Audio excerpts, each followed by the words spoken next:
there's hope. No matter how far you've gone down, no matter how many times you've broken your vows, even if you're lying on the floor and it's dark in your bed, in your room, and you're laying on that cold floor, there's something holding you. There's always a way. I just want to encourage you, whoever's listening to this, to take some deep breaths and know that there's a way forward, no matter what your circumstances are. Look for the opening. Look for your window to walk through, and walk through that window and avail yourself to other men. No matter what shame you're bringing in, no matter what you're feeling guilty about, whatever it is that is your burden, here's my message to you. Your greatest pain, once you face it, with the support, love, encouragement, and accountability of other men, right underneath is gold. There's gold underneath that wound. And that will ultimately become part of your medicine for the world. And that may just mean you help one other person, or maybe it means you help tens of thousands. But don't give up, reach out, and receive some love. Welcome to the Heart of Man podcast, a podcast for any man seeking to live in alignment with his deepest core and lead a life of profound meaning and connection. I'm your host, Alex Lehman, and I'm here to empower you through transformative conversations, eye-opening insights, and practical wisdom. Join me now as we venture into the heart of man. Let's dive in. Boys are born, men are made. These are the words that you'll find on the front page of the website Embodied Masculine, created by founder Amir Khalighi. Around 2 years ago, I sensed a deep urge to seek out mentors in the fields of men's work and embodiment. But it wasn't just that I wanted to immerse myself in their teachings. There was a deep knowing inside of me that I wanted to be initiated. I wanted to step into the next chapter of my life, one of deeper empowerment, maturity, and embracing who I am in my fullness as a man. It was around this time I was exposed to Amir's work, which began with me attending his weekly embodiment circles, an immersive experience where we were guided through various different themes each week. And for 1.5 years, this was the place I went to connect more deeply with other men, to metabolize and integrate the experiences that were still keeping me bound, to move through grief and heartbreak, and step into a deeper range of expression and groundedness. This led me to participate in a 6-month facilitator program last year, culminating to a transformational retreat at the end of last year in Mount Shasta, California. For those unfamiliar with his work, Amir Khalighi is a teacher, speaker, men's coach, and he's also the founder of Embodied Masculine. He was initiated into working with men almost 30 years ago after overcoming his own struggles with drug and alcohol addiction. In 2018, Amir received a clear vision to make his work with men his sole purpose, which led to the creation of Embodied Masculine. His teachings and trainings have shaped men worldwide, supporting them in the primary areas of empowerment, connection, and purpose. A few months back, Amir informed me that he'll be in Bali for a vacation, and I knew this was the right moment for us to finally have our interview after almost a year of hosting Heart of Man. In my view, this conversation did not disappoint. It was an in-depth exploration of Amir's journey to becoming the man he is today. A recurring theme is the idea of being connected to a vision, purpose, and power greater than ourselves. What I've always deeply admired in Amir is his devotion, love, and depth of clarity of why he's here on this planet. And I'm confident this understanding comes through strongly in our conversation. All right, welcome back to yet another episode at the Heart of Man. I'm your host, Alex Lehman, and I'm incredibly excited and very honored, very touched to have a very special man on the show tonight. He's a teacher, he's a speaker, he's a men's coach, and he's also the founder of the Embodied Masculine. His work with men spans over a realm of almost 3 decades, so that's definitely a very impressive feat. And his teachings and trainings guide men globally in various realms, specifically focusing on the realms of purpose, interconnectedness, and as well empowerment in their lives. Amir Khalighi, I welcome you to the Heart of Man. Thank you so much. It's my pleasure to be here with you. It's an incredible honor to be sitting here in person with you. Almost a year ago when I started this podcast, one of the first people that came into mind for me with whom I wanted to have a conversation was with you. And when you reached out to me a few months ago telling me that you're going to be in Bali, I was like, all right, we're going to wait and we're going to do this we're going to do this in person. Yeah. I've been looking forward to it. So thank you for the invitation. So one of the places where I would just like to start is maybe just hear, what are your experiences like in Bali right now? And what does it feel like just being on this island right now? Well, I'm here with 3 of my 4 girls and my wife. So I'm here on a family vacation. And I thought I was going to be able to work a little bit while I'm here and also do the family vacation. But it's proving to be challenging. Mama Bali is incredibly feminine in nature. Things move at their own pace. And so just, we've had some challenges in the week that we've been here. You're going to have my wife on later on a couples podcast that I'm excited to dive into with you as well. And she had something come up for her that we had to tend to. She had got an injury on her foot. So it's been amazing and challenging to play here so far. That sounds like a classic Bali experience. And there's definitely that element of this just being such a flowing space, but also a very evocative place, really bringing things to the surface, which has its benefits, but also its difficulties, especially if one desires to bring more of a linear or one-pointed approach towards something. So that's definitely something For sure. And look, I think maybe it's just a really great lesson in, some lands, I think, and I just came back from Peru. I ran 2 retreats in Peru, and that was a little naive of me. And I'll circle back to Bali in a second, because I think, I think there are certain lands that are activators. There are certain lands that will just naturally being there will pull your stuff up a little bit more readily than other spaces. And I found that to be true in Peru. And navigated that, and that was a whole experience onto itself. And I am actually going to be engaging with some work here as well, as and mixing work and vacation and those 2 different playing in those 2 realms it's a little tricky. For sure. I've come to find out here. Yeah, and I guess what it as well really requires is that capacity to switch between different modes and different expressions of us, which is definitely one thing that I really want to get into with you. But to begin off with our conversation, one of the places that I would really like to start off is just give the listeners an opportunity to get to know you. And one of the things that I would like to begin with is, as mentioned, you've been working with men in some form of capacity for almost 3 decades. Yeah. And now you have embodied masculine, and that's pretty much all you do. Yeah. And there's this curiosity. What would our listeners need to know about you and your past that has made this work with men so important to you, so meaningful to you? Yeah. I think, I had an intrinsic desire to serve men because my primal wound, the first wound that I was aware of was the wound of my father. So when I look back on that, if I want to pull back all the way to what is that first pain, it was his absence in presence. And I had to, without even knowing it, tend to myself, take care of myself, find my own way, find my own understanding of what it meant to be a man. And as in my 20s, I began to really turn and face this issue head on and started going to men's groups and hanging out with men that had something that I wanted. And what they had was a sense of self. What they had was a grounded sense of self. They didn't speak for the sake of speaking. They weren't speaking to people please. There was a rootedness into them. And they had something I didn't.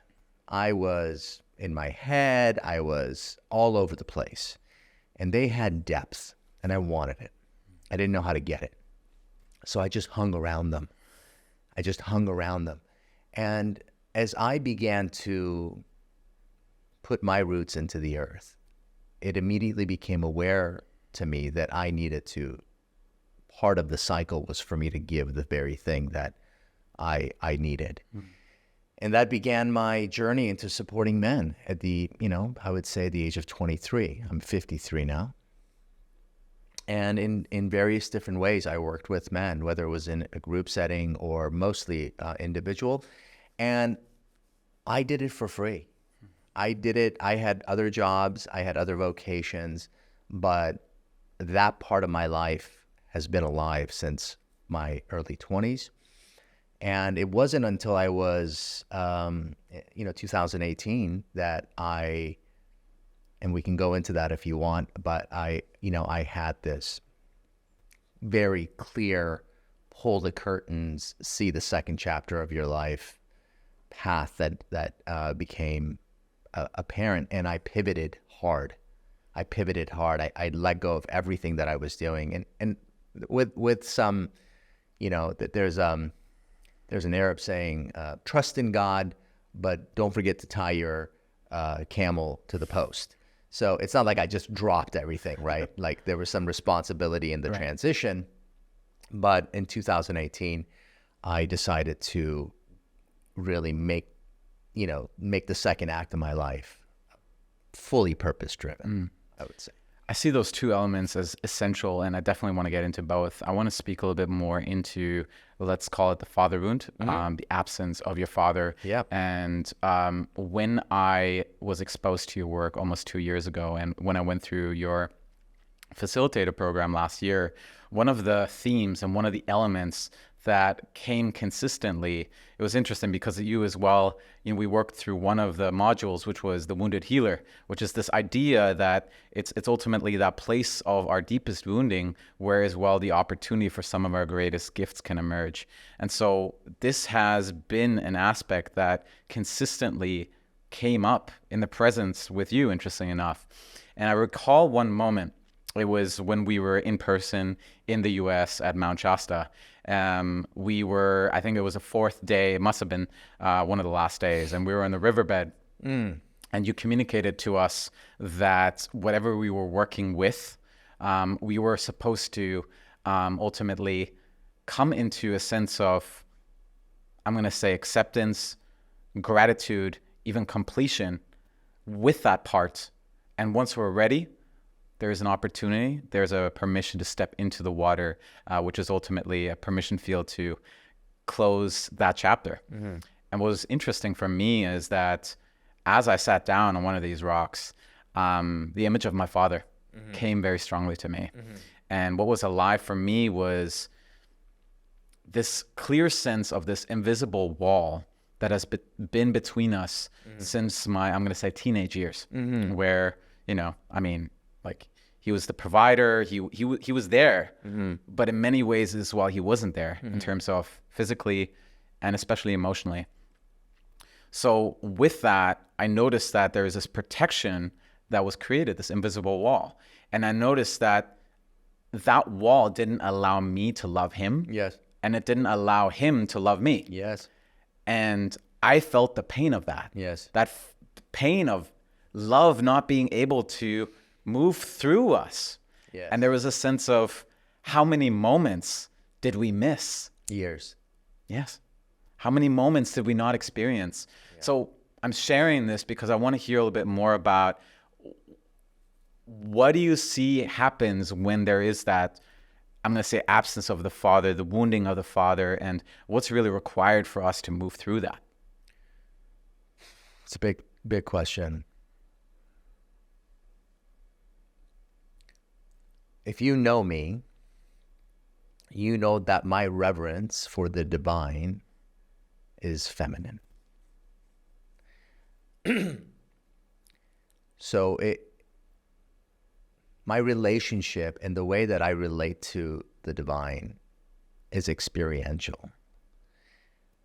And for many years,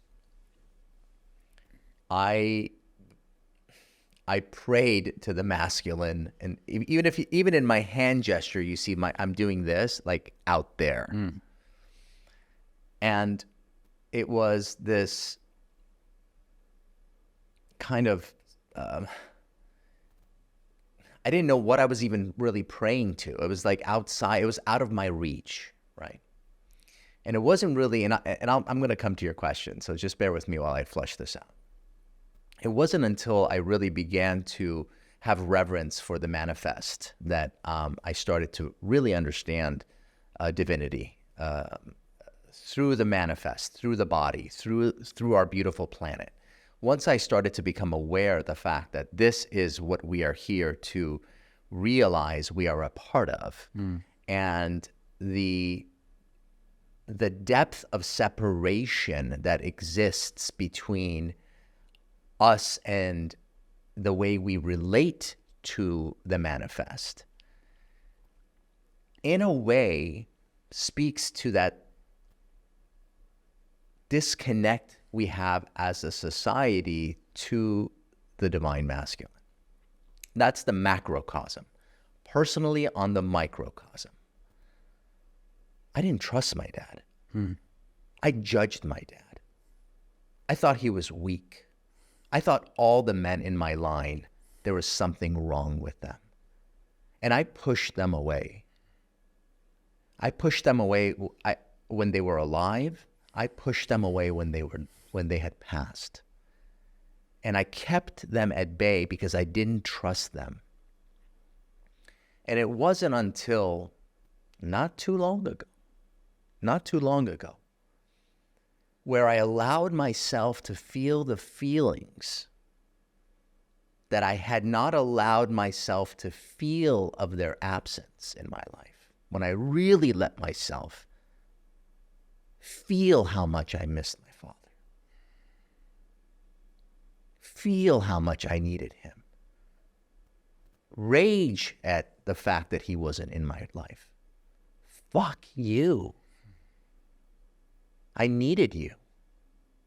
And until I gave myself that full permission, and oddly enough, I teach this. I teach how to father yourself.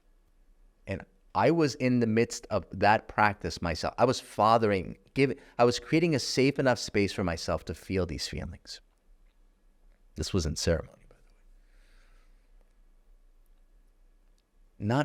As soon as I started to allow myself to really feel those feelings, I started to feel their presence. Not only did I feel their presence, but I felt their hands on my back. It was the first time I felt their presence in understanding that I was alchemizing our lineage line and they were supporting me. And the judgments fell away. And I saw them for the first time for who they were. My fucking people. My tribe. Mm-hmm. And for the first time, I felt pride. I felt pride for who they are and who I am amongst them.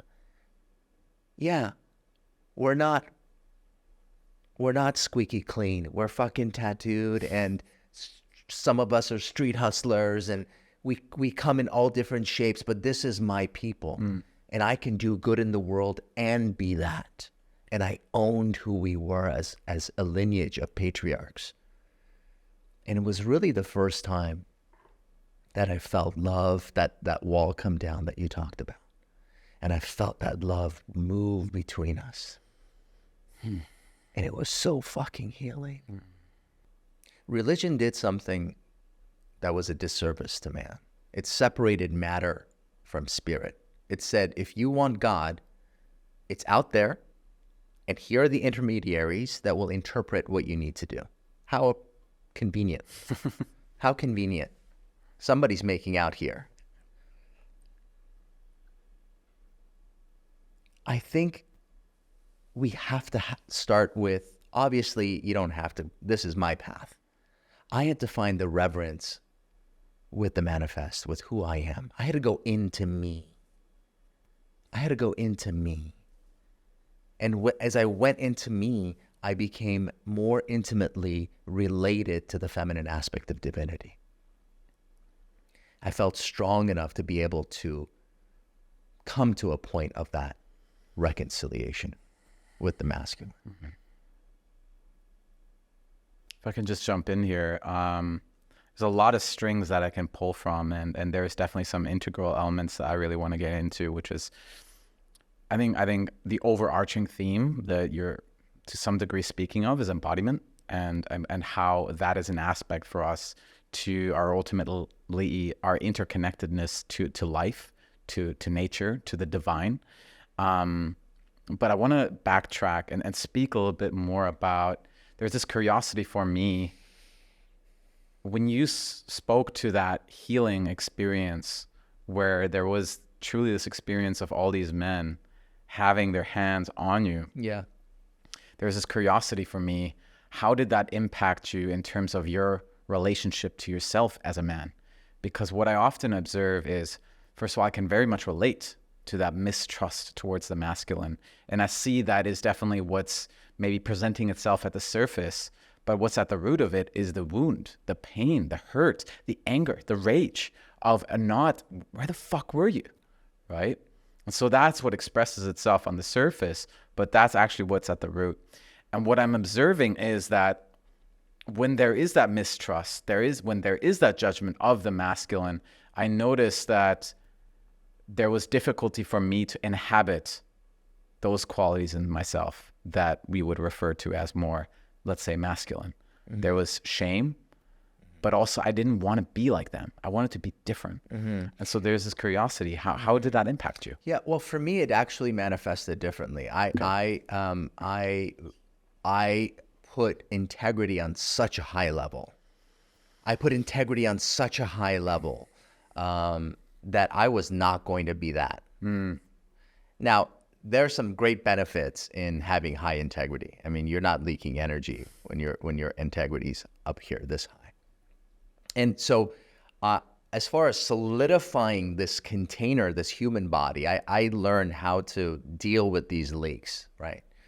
And it served in many ways, but the way it backfired for me, which created a shadow that I had to deal with, which is, if I'm working so hard to be this version of a man, right? If anyone I love doesn't see me that way, I'm triggered. So now my shadow is allowing myself to be misunderstood, looked at as that which I didn't want to be, right? So for me, the alchemical piece is, okay, you know, if one of my kids thinks I'm not a good father, let's say I, being a father, was like, that's it, I'm going to be the best fucking father. Not just the best, I will be the number one on the top of the mountain. Well, there's a contraction there. Do you see that? Yeah. There's a contraction, and whenever there's contraction, life force is not flowing. So for me to loosen that, what does the universe do? One of my kids thinks I'm a piece of shit or something, and I have to be like, but part of me is like, but don't you understand? Look at all I've done for you. Like all of this. I have to allow myself to be seen that way. Guess who else went through that? My father. And he didn't go through it for a few years. He went through it for his entire relationship with me. He held that pose. That's the divine masculine. When you can hold that pose and let them, right? The divine masculine is patient. He'll hold a pose for 108 years.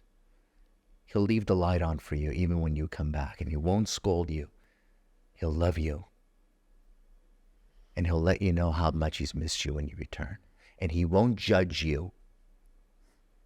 He won't judge you for the way you behaved. He won't scold you. I'm noticing myself getting just a little bit emotional because, just feeling as well into my own experiences. and very rebellious, very fiery. And like, as soon as I was like, I'm not gonna be passive anymore. I'm gonna confront my dad. I'm gonna challenge him. And I see my dad now, and he just loves me. And he doesn't judge me. And I know that, I've done things that I'm not proud of. I have treated him in ways I'm not proud of. I've said things I'm not proud of. But I can feel that there is no sense of like him holding resentment towards me. It's forgiveness. It's patience. One of the greatest gifts that you could maybe ever give him would be to own these pieces with him. Yeah. Well, the intention is to be in Europe in 2 months, and would definitely love to have some deep conversations with both my parents. Yeah. I would like to transition, Amir, and I want to hear a little bit more about what needed to happen for you so you could fully step into embodied masculine. You mentioned that you had an experience in 2018 where there was this clear vision of what the second, I'm going to say, chapter of your life is going to look like. Talk to me a little bit more about what you needed to work through so you could be with such clarity and conviction, because that's what I really see in you. Like, there's this clarity of what you're here to do, and you're going after it. Yeah. Well, in 2018, I was invited by a friend of mine, John, to one of his retreats, and he asked me to teach something, and if I wanted to, he invited me to participate, and it was a 5-day event, and I said, sure, yeah, of course. But I dove in. I really also fully dove in on the invitation. I didn't passively. I really went for it. And there were 2 practices. I mean, I could talk about the intricacies of this experience all day long, but just to give you some broad strokes, there were 2 practices that brought about some immense clarity. One was a somatic practice that created a somatic release through my body that had been a major block in my relationship to power. When I was 11 years old, my mother was physically abused by her second husband. And this happened more than once, but in this one instant, I remember it, and it was brutal. It was, he beat her with this suitcase. It was just like, and I was frozen. I couldn't do anything. I didn't have the power to do anything. And I had talked about it in therapy. I had done a lot of work on it, but I didn't have a somatic completion of that energetic charge. And in that somatic practice, I had 5 men, 2 on one side holding me. I think I probably ran you through this. We did the practice at Mount Shasta. Right. I had a man on my left, a man on my right, one behind me, and one acting out as my stepfather, kind of reenacting that moment. And I was given permission to bring that emotion up. I said, I hope you guys fucking know what you're doing. Like, because of that experience, I went through 20 plus years of martial arts. I got 3 black belts. I mean, I was like, I hope you guys know what you are fucking doing, because I am going to kill him. And they said, we know what you're doing. We know what we're doing. And when it was my turn, he said, go. And I went. And I screamed and I vented and I said everything that I wanted to say. I clawed my way towards him until I collapsed. And as soon as they let go, I went after him again, and they pulled me back until I was completely done. And I look up and there's like 5 or 6 men hovering over me with these like radiant eyes of love, pouring love into me. And I had been taken back to that moment of when I was 11. And I was taken back to the prayer that I had in that moment. God help me. And my prayer was being answered through these angels that were standing above me. And I was frozen again. I was in the same frozen state. But this time there was these beings hovering over me, these men, like men. They want nothing from me. And they poured love into me. And I knew there was something at work. Like my prayers were being answered in divine timing. And a healing came upon me. And I got a piece of my fucking soul back. And I felt empowered. That was one. The second practice was the God form practice. I was taken through an experience where I was able to touch an aspect of myself that had yet to come. The higher genius, some traditions call it. The higher self, the higher genius. It wasn't intellectual, it was somatic again. It was a somatic experience. And it was almost as if I was experiencing two realities at once.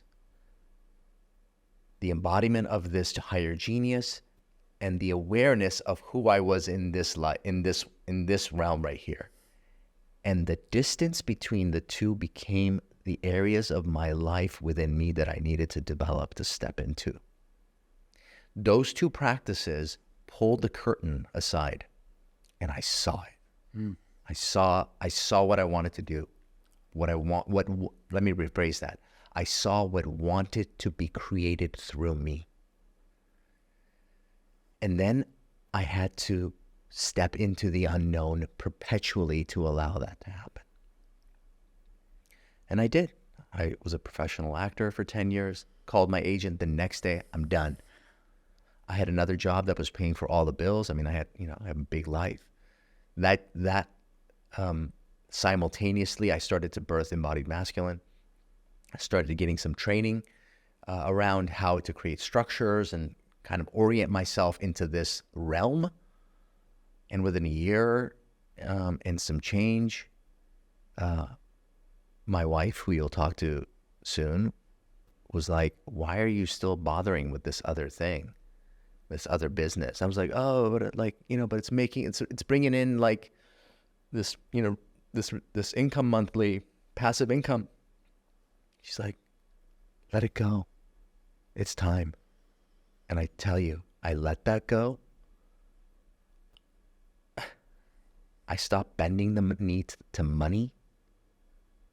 I let that go, and embodied masculine just went, whoop, whoop, whoop. It just opened up. And then I was in it. And I'm listening. So I listen to where my post is. So this is my post. Talk to me about what that means to you when you say, this is my post. So this is one of my teachings, and this teaching came to me from a woman that I met at a coffee bean and tea leaf in Woodland Hills, California. My eldest daughter had been having some medical problems that were very severe, and I'd go to this coffee place daily to get my coffee, and this woman seemed like she had this spot in the corner that was always there, and there was two empty chairs. Sometimes there was one person sitting in the chair. Sometimes there was children running around her, but she was a fixture here.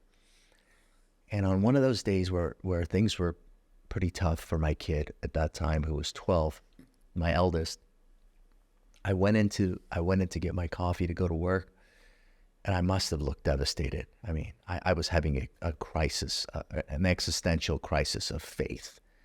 I was like, fuck God. And I was just like railing, and it was showing. And she followed me out. And outside of a good morning, there was no contact between us.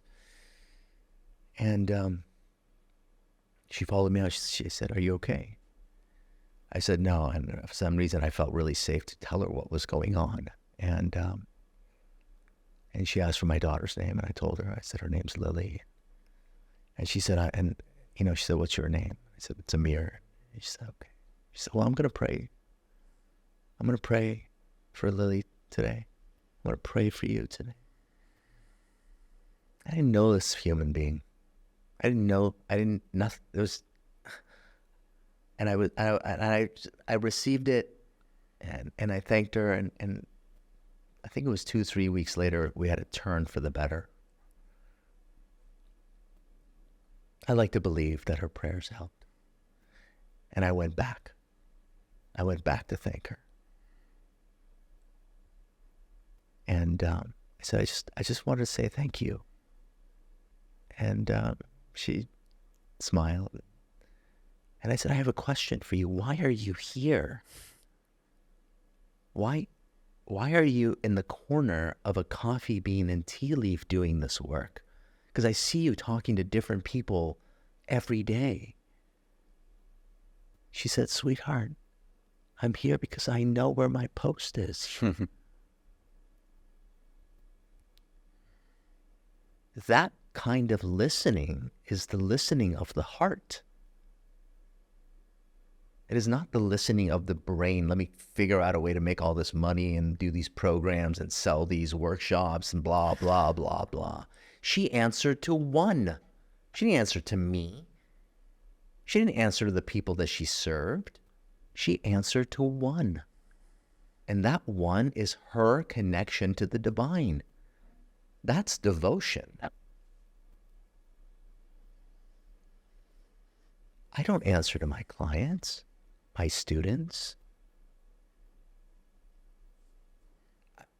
I love them, I serve them, but I answer to one. And if she wants me to go to a fucking coffee bean and tea leaf and do my work there, I need to be willing to do that. Otherwise, you're bending the knee to the wrong thing. Hey, it's Alex here. Before we dive back into a conversation, I'd like to share something that's very close to my heart, which is my one-to-one coaching. I've had the great privilege of working with individuals from diverse backgrounds, all seeking to deepen their connection with themselves, embody deeper confidence, thrive in their relationships. Through this work, I've had the great honor to support my clients through incredible transformations. Among other things, they gain deeper clarity, resilience, and strong connections, both personally and professionally. Here's what some of them had to say about our work. I was able to fully reconnect with myself, which enabled me to fully reconnect with my partner. All of a sudden, I was having discussions that I had feared, that I had avoided for years. I started leaning into conflict. I felt more empowered. And I was just blown away by how skilled he was as a guide, as a coach. He really met me where I was at. Thank you, Alex, for this amazing time. You changed my life. And it's so crazy what's possible in such a short time. Don't think twice.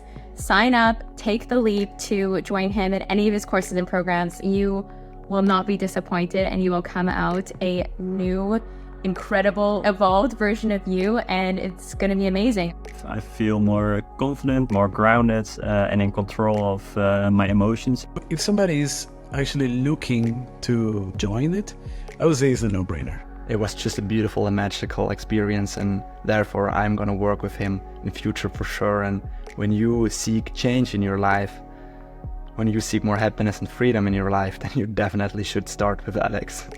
As you can see, people from all corners of the world have experienced profound changes. And while I'm constantly evolving in my work, my one-to-one coaching remains my favorite offer. The intimacy, dedication, and transformation that's present within this container is undeniable. At the time of releasing this episode, I have just 2 slots available for my one-to-one coaching. If you feel called to take the next step, don't hesitate to reach out. You can find a link to my website, shoot me an email, or DM me on Instagram, and you'll find all the details in the show notes below. Now, a quick disclaimer.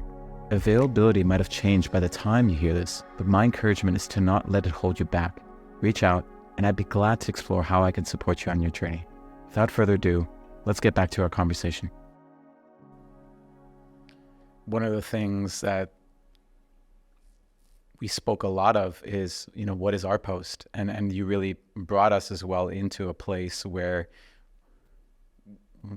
it was our turn to really deeply listen into what is that for us. And one of the things that I feel is really connected to this teaching is this idea of being connected to something greater than ourselves. Mm-hmm. And one of the things that I've often heard you say is, it's not about you. Mm-hmm. It's not about you. Mm-hmm. And that was really humbling, and it felt scary and as well liberating at the same time. Mm-hmm. I want to hear more about what you mean by that when you say it's not about you. Yeah. Well, society is going to tell you it's all about you. It's all about you. That's why children in indigenous ways are initiated. So they know it's not about them, that it's about the community, that it's about the greater whole. Can we talk about initiation? So as we we'll weave it in here for sure. I think once you wake up to the fact that there's a fabric of life that you're a part of, the empowerment of taking your place in life is taking your rightful place in life, whatever that may be. And it could be sitting daily at the corner of a coffee bean and tea leaf, offering free service to people. Are you ready? Are you ready to give up everything that you're attached to? To be in devotion, to take your rightful place in this round?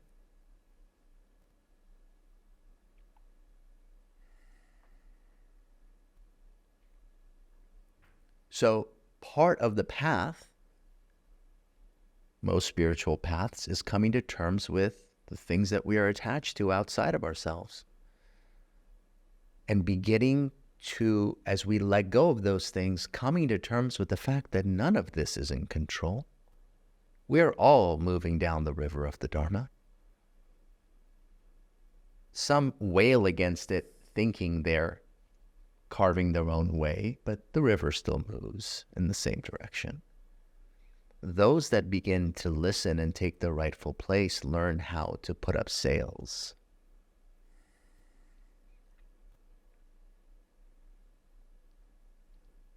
Society wants us disempowered. There are aspects of religion that wants us disempowered.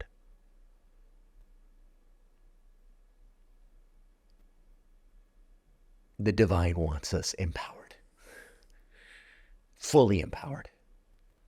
Now, we have an issue, and that issue is unconscious behavior by men, creating pain in the world, in their relationships, to the planet.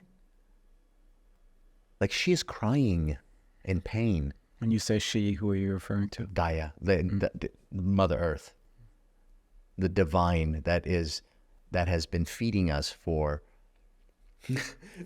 hundreds of thousands of years. The thing that brings fruit for us to eat. Why doesn't it give shoes, leather shoes? Because it's in her nature to be nurturing. That's why we call her the mother. Mother of us all. And don't get it mixed up. This path has destruction and recreation as part of it. From the microcosm to the macrocosm, the Ouroboros. And whatever you think your attachments will bring to you will one day turn to dust. All of it. That's why we close with the 5 remembrances at the end of each of our circles as a reminder, right? Initiation. Initiation is important so we can wake up. We can be awoken like a pit bull grabbing you by the neck and being, waking you up. It's not about you. There's a bigger game at play. It's not about you. Wake up. And welcome. And welcome. Because there's a whole fucking field of us. Welcome. Welcome. Come. Take your place. This hierarchical thing, that's why, it's, a certain system is falling apart and a new system is coming into being.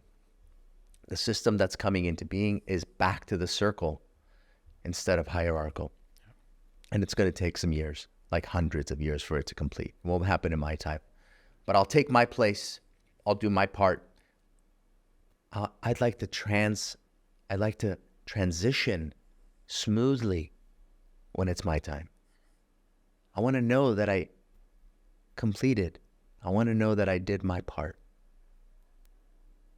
And to know what that is your purpose. To have the refinement of listening. To know your next post. So purpose doesn't have to be this grand. I didn't know embodied masculine is. I didn't know what it was going to be. I just did my next thing. That was in my heart. I was listening through the heart. I wasn't mesmerized by my brain anymore. Right? So the spiritual path gives us the capacity to be able to listen to the heart. And then it's up to us to take action. The beauty is when you take action in the unknown, you're met. The universe meets you. People come into your life. Do you know how many people like volunteer to come support our retreats? They pay on their own dime. They fly all around the world. They're listening to their post. And for some, it's this, they just, they change. It's like, the ecosystem changes, right? It just moves. So what is purpose? Take your rightful place. How do you do it? By listening and taking action and dancing with life. One of the things that I feel is so remarkable, when I listen to you, and I hope as well the listeners do pick this up, is this sense of depth that you were referring to, that you were seeing in these other men that you were aspiring to be with. And there is this deep, conviction that I feel in you about the clarity of your connection to something greater than yourself, right? And of course, we all carry, I'm going to say, a different understanding of what that is for us. And that's more irrelevant. I think that's more, we'll have to discover that for ourselves. It's more personal for us, but I can feel that in you. And with that, I can sense as well the clarity that comes through you, right? There is this sense of deep love that I feel from you, but fuck, man, there's a fucking fierceness as well in that. Yeah. And a one-pointedness in terms of, this is what I'm going to do. This is where I'm going. So I really feel that very deeply. In case you want to comment on that, feel free to. But then another thing I would love to transition into, which is, if you go on your website, Embodied Masculine, one of the first things that we'll see is boys are born, men are made. Yeah. I want to hear more about that. Yeah. Yeah. It takes effort to turn and face oneself. So in our initiation retreats, there's the red phase, the white, and the black. So in the red, it's that fire. This comes from Iron John. Yeah. From Iron John. That fiery energy is that uncontrolled essence of the teenager. He just really doesn't know what to do with his energy. He's primal just primal. Just it's spilling everywhere. The impact is unconscious. He's just everywhere, right? So he matures a little bit. He moves into the white stage. He wants to do right. But he's still run by shadows. So he hasn't really dealt. He hasn't turned and looked at himself. And in black, he turns around and faces himself. And he starts to actually eat the shadow. Like start to bring it back into a sense of himself. So a man in black, is willing to turn and face the shadow, is willing to do the work, is willing to have the confrontation of whatever he's been running away from, right? Whatever he's been running away from. Those are the kind of men. Boys are in the red, right? Even in white, they're man boys. But the willingness to be like, I'm not going to run away from myself. I'm going to feel the feelings. I'm going to face aspects of myself that are not so pretty. I'm going to get honest. I'm going to sit with these feelings. I'm going to start to become the container for my own emotional body.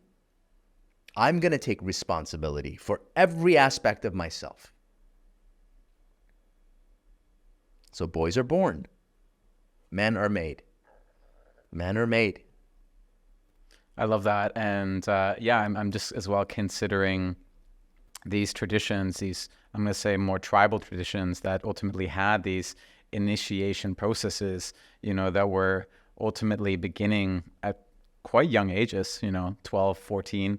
And that was ultimately where like these boys were brought through some form of experience, some form of rites of passage, some form of difficult experience, whether it was more on a psychological front, whether it's on a physiological front. And some of these, rituals are quite gruesome. But the intention, the idea is to really, I'm going to say,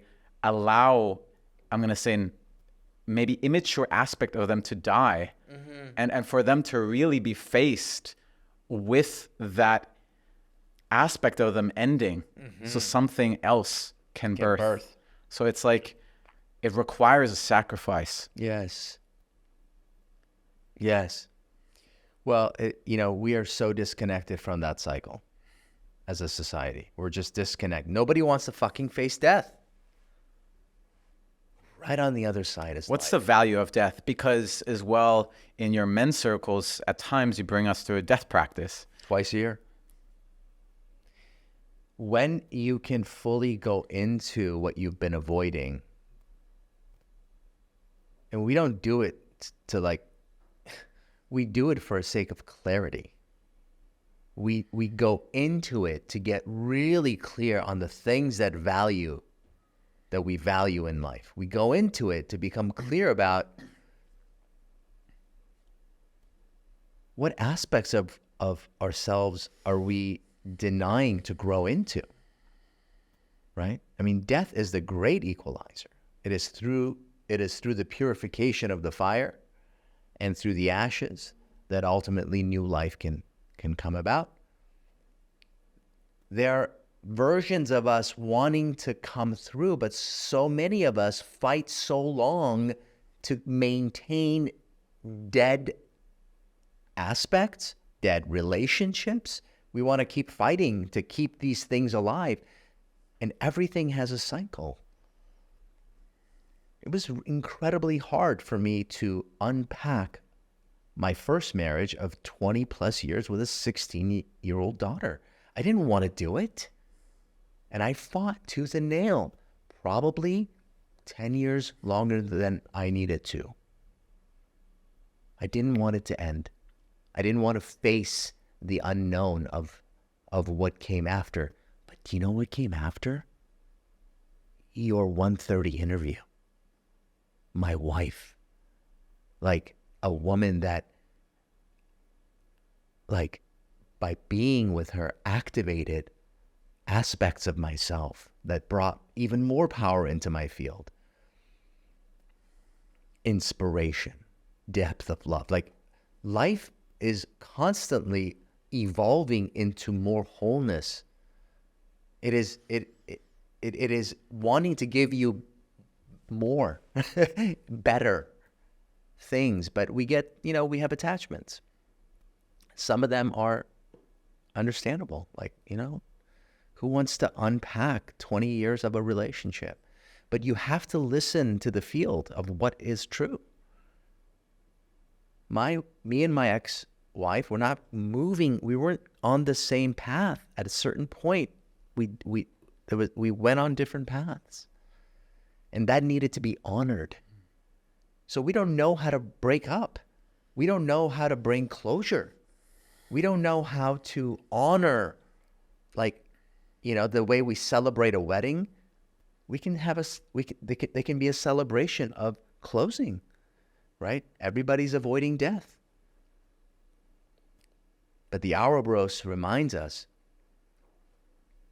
that it's continuous, that right on the other side of that, as soon as you think all is lost, last breath, dead, boom, home. home. How is that? What is that? Nothing short of pure magic. This whole system. And what is man trying to do? Control nature. Good luck. It's like trying to control women. Good luck. Good luck. Good luck.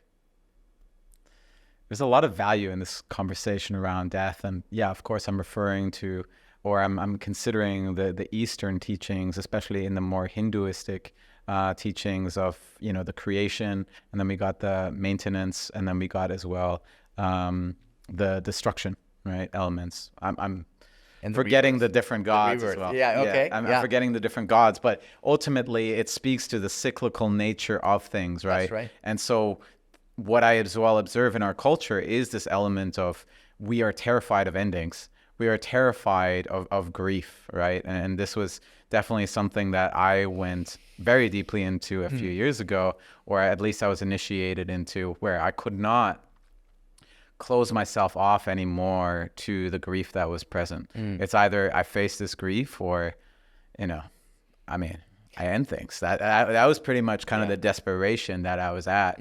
And so there was definitely, I reflected a lot on these ideas, and I reflected a lot around, well, the value of them, why that's really needed. There's a lot that we can speak into, but ultimately for me, there is a deep recognition that the deeper I'm connected to death, the deeper I'm connected to the impermanence of things, the more intentionally I live, the more I bring through a willingness of giving all of me. And there is something that's very empowering about that. And the closing off from looking at that part, which is innate and it will happen, actually disempowers me in the process. For sure. You're absolutely right. Yeah. So I want to transition a little bit and start speaking more about embodied masculine. Okay. And one of the things that I would like to touch on is embodiment is a very integral aspect to your work with men, especially. Yeah. And so there is this curiosity for me, if you could just frame your understanding of what embodiment is, but also why is this so important, specifically as well in the work with men? Because it's very different. There's a lot of different ways of doing men's work, and I have been exposed to a lot of them, right? A lot of them kind of like more sharing, talking, right? Or I don't know, we're going through like psychological processes, right? We're staying more in the mental realms. Yeah. This is very different work, Amir. Yeah. So let's talk about it. Sure. Yeah. Thank you. So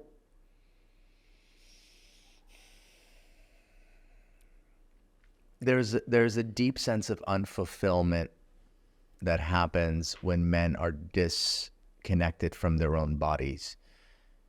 They don't know why they're feeling what they're feeling. They may be numb. They may not even be able to feel. They are getting fed on stimulus like porn. There is a disconnect, right? Like whatever that force is that wants to disconnect us,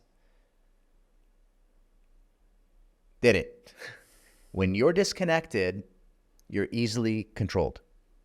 What I experience in the men that come to our space is there's this big dissatisfaction, or there's some habitual pattern in their lives.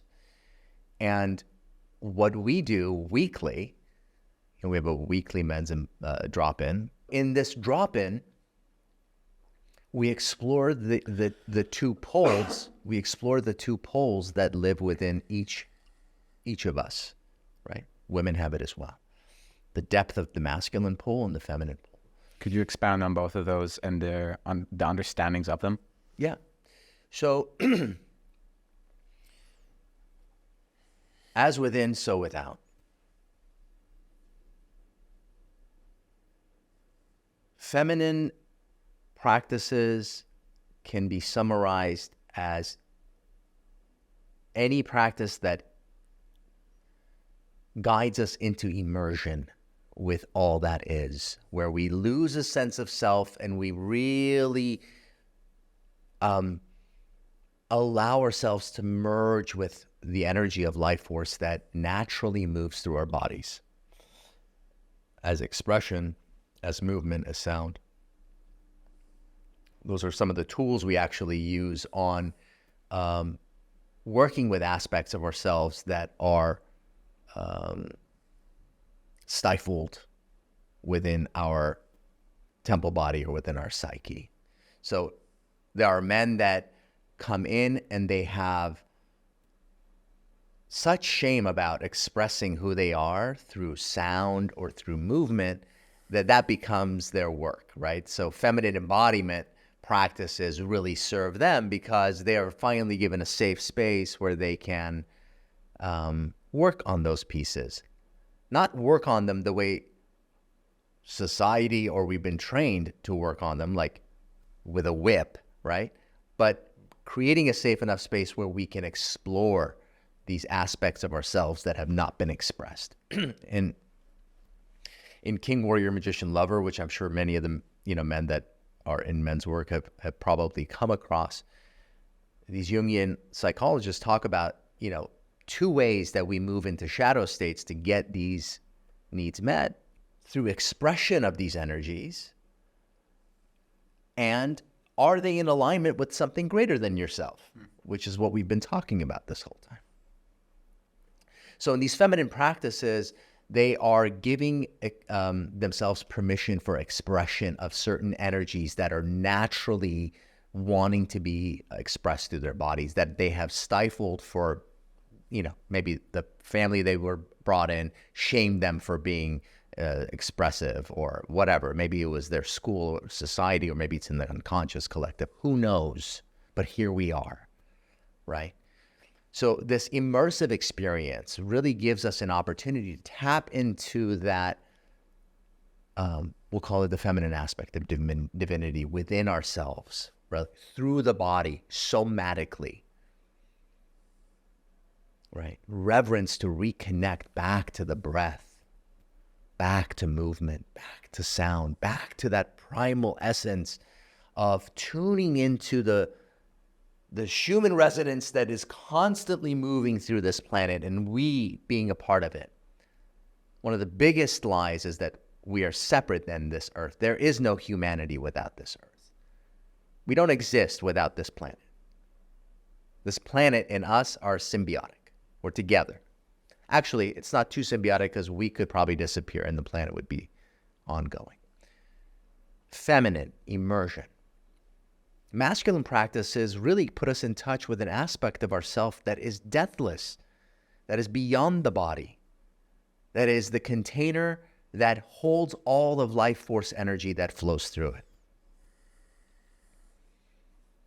Beyond death, coming into contact with an aspect of self that is beyond death, coming to terms with aspects of ourselves that actually can breathe deeply when we let go into that space, which we tune into in meditation. Some even crave death itself for the annihilation to connect to that essence. These aspects live within the microcosm of our bodies. We have access to them. As it is expressed out there, it is so lives and expressed within. So we, through various types of practices from different modalities, from different traditions, from shamanism to Tibetan Buddhism to Hinduism, various types of practices we bring to explore these poles through 5 instruments that you've been educated in. Breath, movement, sound, attention, the greatest creative power at your disposal, and visualization. We get to play. Men's work doesn't have to be like, hey, what's up? I'm so present.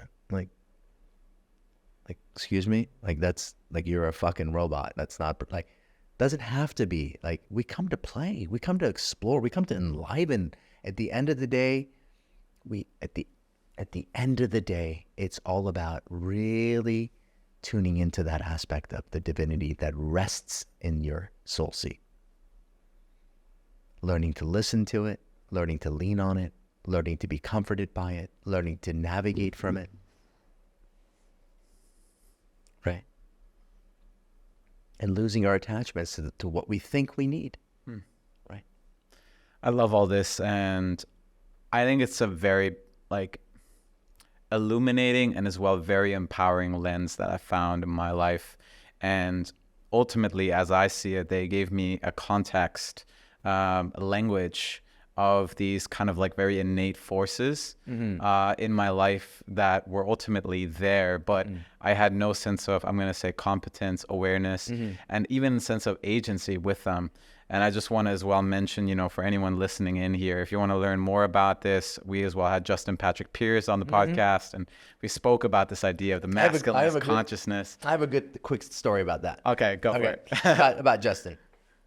So I did the God form practice at John's retreat. Yep. I'm like, hey, dude, that was life-changing. I need to learn this practice. He's like, call Justin. I call Justin. I'm like, dude, take my money. Here's a session. I need to learn this practice. He's like, dude, what are you talking about? Like, I lived with Tibetan monks for months or whatever. He's like, I can't just, it's not a session teaching. So it was, it put me on a path to deity yoga. It put me on a path to finding my teacher. It put me on a path, and I've been with my teacher for over 40 years. So I always remember whenever I hear Justin's name, I remember calling him like, teach me this guy. That's hilarious. Yeah. I didn't know that. That's beautiful. Well, coming back to just what I wanted to say. So ultimately, there's a lot of different places where one can look in order to understand these different poles, David Data is maybe a great resource. John Wineland, of course, your friend, Justin Patrick Pierce. So there's a lot of places that we can look to bring awareness, understanding to these different energies and expressions in ourselves. And as mentioned, what I find very empowering is when I had this recognition for myself of where I am right now, it gave me a bit of an understanding of what I need as well. Sometimes I need to step more into that place of the witness, that sense of presence, that steadfastness where I'm strong, firm. Sometimes I feel tender. Sometimes I feel vulnerable. And it does require me to step more into the immersion, to experience of what's there. And I found great value in actually expanding my range. Yes, there you go. In going into both of those. And this is ultimately where I really see such a great value in these practices, in this type of work, to create a range. Yes. Because the range creates this greater capacity, I'm going to say, to meet life, to meet our experience in an appropriate way. And that ultimately gave me a deeper sense of confidence to move through life, not even needing to know what's going to happen. I can be in the unknown, but my capacity to respond to what is here, the more I was able to go in whatever was required of me, the more I could just settle back, sit back, and just trust that whatever is going to happen, it's all going to work out. Yeah. Look, I'm a big proponent on practice. I'm a big proponent on, I don't even, we call it men's work. At the end of the day, are you living a life in alignment with your soul's calling? Are you alive? Are you living in alignment? Do you feel like you're moving in the river of your Dharma? Or is everything fucking hard? Is everything hard? So I think at the end of the day, in my world, you ask me what I'm here to do. I'm here to bring 100 million men to the feet of the Great Mother. I know what that means to me. What they do at her feet is their business, right? And that's the clarity I need to make the choices and have the discernment of my yeses and nos in life. Do they fall in alignment, right? And the same goes with like relationships, and the same goes with like, are you living a life in alignment with your soul's calling? If you are, life's a fucking blast. Like it's an adventure. It's a roller coaster ride. It's got massive amounts of joy and fucking gut wrenching grieving, and it's tumultuous, and it's beautiful, and it's scary, and it's just massive magic, you know. And I want to be in that. I don't want to be watching it from the outside, feeling like disconnected. You know, I suffered tremendously with with addiction when I was in like 20, from 19 to 22. I remember sitting outside of a tennis court, watching people living life, doing what I was doing, and it was like I was on the outside of life. I want to be deep in life, in love, in whatever, you know, what wants to be birthed through me, in creating what wants to be created through me. You know, I want to be in alignment with all that is good. And when I say that, I'm talking about, you know, I don't want to be unconscious. I don't want to walk this planet, you know, thinking that if I hurt somebody, it doesn't hurt me back. You know, I want to be awake to life, and I want to know my place. I want to live knowing where I'm called to go, and to have that clarity of listening. And so these guys that come in first into men's work, you know, there's so much going on. There's so much association to, like, their attention is mesmerized by their fears and their resentments, and they're prisoners in their own bodies. They've been sold a bill of goods about, hey, do this and get it at any means, and you're going to be happy. And it doesn't pay, and so they're really in a bad place. Some of them are in a really bad place.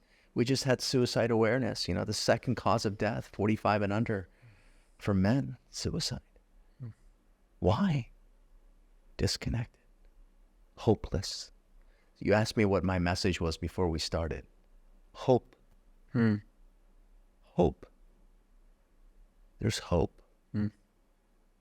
No matter how far you've gone down, no matter how many times you've broken your vows, no matter, this is Rumi, by the way. I'm just paraphrasing Rumi. Come. He says, come. No matter how many times you've fallen down or broken your vows, come. This is a caravan of life. Come. Even in the darkest hours, something is holding you. Even if you're lying on the floor and it's dark in your bed, in your room, and you're laying on that cold floor, there's something holding you. There's always a way. There's always a way. For any man who listens in and hears your message and he's like, fuck yes, I want to live in deeper alignment with myself, what would you say to him in order to really start stepping into that journey? Yeah. I'm aware that you have, you know, this initiation program, Men's Work Intensive. Yeah. You've spoken of, you know, clearing attachments, coming into integrity, working through our shadows. Yeah. I want to hear more about what's really required and needed for a man to step into deeper alignment. Willingness. Willingness. I didn't expect that answer. Yeah. But tell me more. Yeah. If someone's having a really hard time, it's the willingness to show up in a circle. Just show up. Just show up. The willingness introduces you to other men, and men need men. Why is that so important? There's a certain there's a certain nutrient missing, especially in Western society, of men being able to trust and rely on other men, because there's so much competition. There's so much like, you know, if I give you this, I'm gonna want this. That doesn't have to be. There are many parts of the world where that's not the flavor of men. So men are trepidatious in stepping into spaces with other men and being vulnerable and bringing their stuff. But there are communities of men that are fed knowing that they can be of support to other men. They don't want anything in return. We're covered. We're good. We're fed. We're fed. We're going to keep a light on for you. Men need the flavor of other men so they can begin to understand the new paradigm or flavor of masculinity that is birthing. It's birthing. It's birthing through our community that you're an integral part of. It is birthing in other parts of the world. Elijah and Honolulu. I mean, there's, you know, communities sprouting. Parallel structures are coming up. And if you come to our community and it's not your flavor, willingness, go to another flavor. Try another flavor until you find what your heart says, this, and then come back, willingness. Come back, willingness. Keep coming. You just keep coming. Come. Willingness, you come. And, you know, just being around other men that have that sense of self, that have a sense of depth, that have a sense of knowing, and that have a sense of that connectedness, just being in their presence will regulate your nervous system. Fuck yeah. Right? For sure. Yeah. I'm reflecting on when I was first introduced to your community, to your men's circle. It's actually ours because you're a part of it. All right, I'll correct myself. Yeah, it was 2 years ago, man, and I remember I was still going through that grieving process. I wanted to be initiated. Like that was the real feeling. I wanted to be initiated into manhood. I wanted to know what the fuck that means. And I was like this thing of like, fuck, man, I don't have role models. Yeah. I don't have the role models I'm seeking for. Yeah. I don't have the community here of the type of men that want that as well. Yeah.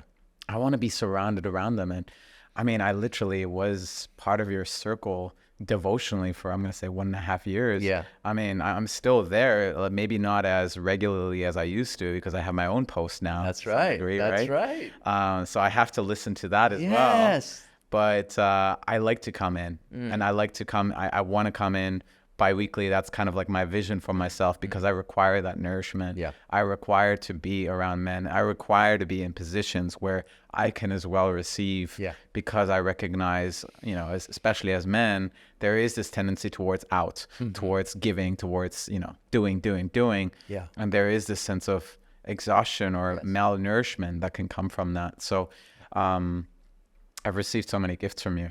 I mean, they're I could talk so much about this, right?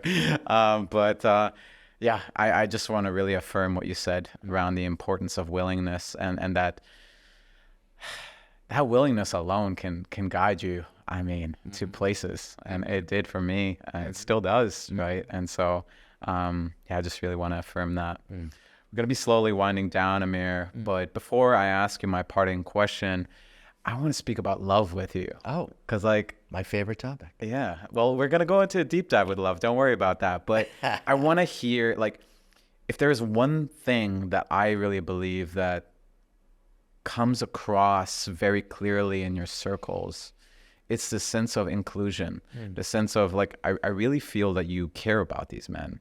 It's not just that you care about these men, you love these men. Yeah. And I want to hear more about that. And why that's so important to you, and as well, why are you so, I'm going to say, generous in giving that love to these men? Well, thank you.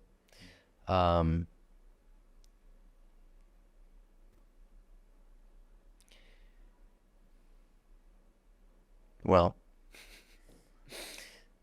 no matter who you are in this world, if you're a teacher, facilitator, this is something I talk about in the facilitator training program I do. If the essence of your message is 70% love, 80% love, you're good. You're good. So if you can just bring that essence to everything that you do, you're going to be good. Secondly, that love is not my love. It is the love that runs through me. It is her love. It is me getting out of my own way to let those that are called to come work with me receive my medicine in love. It is without the heart, sharpness is abuse. And I'm sharp. Like I Oh, yes, you are. yeah, I mean, but it's not I bring it with love because I want you to succeed. It's in our slogan. It's embodied masculine, right? It's connection, empowerment, and purpose. I want you to feel empowered, and it is the essence of what runs through everything that is love. And I know that sounds trite, and but it's the truth. It's the truth. It is. It is the energy that runs through us all. So I want to say thank you for those kind words. Absolutely. Before I ask you my closing question, I would just love to ask you, where can our listeners find you? And as well, are there any offerings that you would like to bring our listeners in awareness to? As I see it, I'll probably bring this interview out in the next 4 weeks. So just so you have that in frame. Oh, okay. Well, by the time this comes out, I'll be launching the transpersonal facilitation training program, which I run once a year. So anybody who's in the field of holding any form of container would benefit from that foundational course.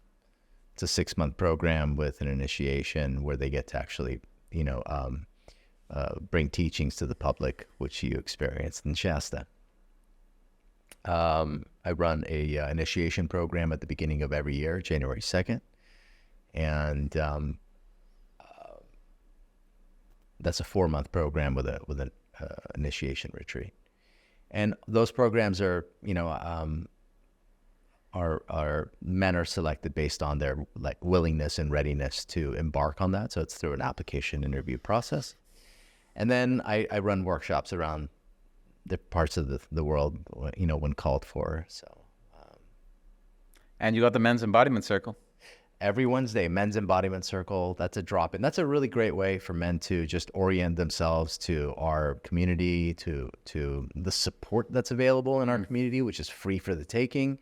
There's some incredible men. We have just a beautiful, beautiful, thriving community all over the world, and it's one of the greatest joys, I think, of feeling like this thing that is bigger than me, that it's got a life of its own. To see men gather together, they practice together, they have dinners together, they go visit each other, to see that, it's I love that. Yeah, and for anyone listening in, I would just highly encourage you to check out Amir's work. It's impacted me greatly. I personally went through his transpersonal facilitator training program and have been part of his Men's Embodiment Circle for almost 2 years now. Yeah. And so with that, I've just found immense value. And my great invitation to all of you is just to try it out and to experience it. So before I ask you my parting question, I just want to honor you and acknowledge you. And, Yeah, I just want to name that I think the way I got connected with you, I really would like to see it as an experience of grace. And in terms of me really wanting to seek out mentors in this realm of embodiment, in this realm of men's work. And I don't know if I ever shared this experience with you, but I was walking along the beach one day and I saw one of my close friends. Her name is Nuria. She's an astrologer. And for some reason, she mentioned you, and she mentioned embodied masculine. And I was like, that's a really cool title. Fuck, I wish I thought of that myself. Embodied masculine. Let me look at that. And I saw your website, I saw your Instagram, and there was this like really wild primal aspect to you. There was like shamanic, like I could feel this shamanic influence. I was like, all right, let's try this out. And it was so, I mean, it feels like a synchronicity in terms of like me living here in Bali and the alignment in terms of time. I mean, I could see how that could have been such an obstacle if you just consider that, you know, you guys are holding these circles in LA. Sure. And it's 9 a.m. here, right? I mean, how perfect, what a perfect fitting. And it's just so beautiful how things have unfolded for me. And yeah, you guys held me through some immense experiences, through breakups and great pivotal changes. And yeah, I mean, the men as well that I got to know through that process, I mean, we're still connected, and I let them know we're doing this. And they're really pumped about it. Good. So yeah, brother, just sharing this with deep love. Like I really love you, brother. Thank you. I love you too. It's been wonderful watching you, you know, get in front of it and work with what's there, and to see you birth this podcast and to step into your power and to take your rightful place at your post has been lovely to witness. Thank you. That's fully received. All right, let's close it off with this intention of yours, which you had, which was providing hope to our listeners. So I'd like to maybe just take a moment here to close it off, maybe in a minute or less. What is one message that you would have for our listeners, you know, of hope that you would like to provide?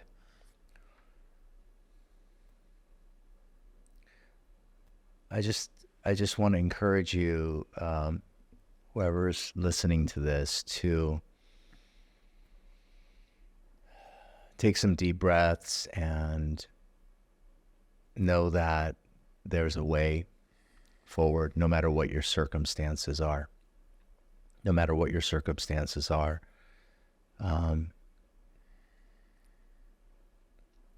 Look for the opening, look for the window, look for your window to walk through, and walk through that window and avail yourself to other men, no matter what shame you're bringing in, no matter what you're feeling guilty about, whatever it is that is your burden.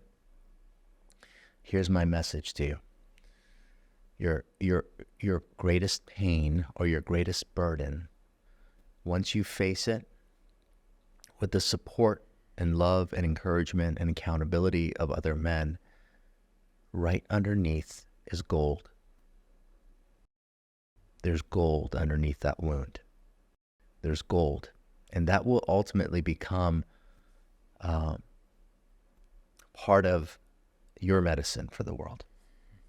It'll become part of your medicine for the world. And that may just mean you help one other person, or maybe it means you help tens of thousands. And that's out of our hands. But don't give up. Reach out and receive some love. That's a beautiful place to close things off. Amir, thank you for coming on. Excited for round 2. Yes. This afternoon. All right, everybody. If you're listening, if you have been listening until now, I hope you got a lot of value out of this conversation. Feel free to share your insights and wisdom with us. I'll make sure as well to put Amir's details in the show notes. So, and if you as well want to share any of your insights, feel free to post them online and tag us. We'd love to hear from you. And until next time, signing off. Thank you for listening to this episode. Your time and attention is truly appreciated. If you enjoyed the show, make sure to subscribe to stay tuned for my upcoming episodes.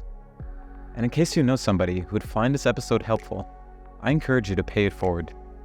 Finally, if you've personally been receiving value from the show, one way you're able to support this podcast is by leaving a 5-star rating and a written review on Apple Podcasts or Spotify. Not only does this help more people find the show, but it also supports me in bringing more incredible guests on for the future. I'm your host, Alex Lehman, and until next time, signing off.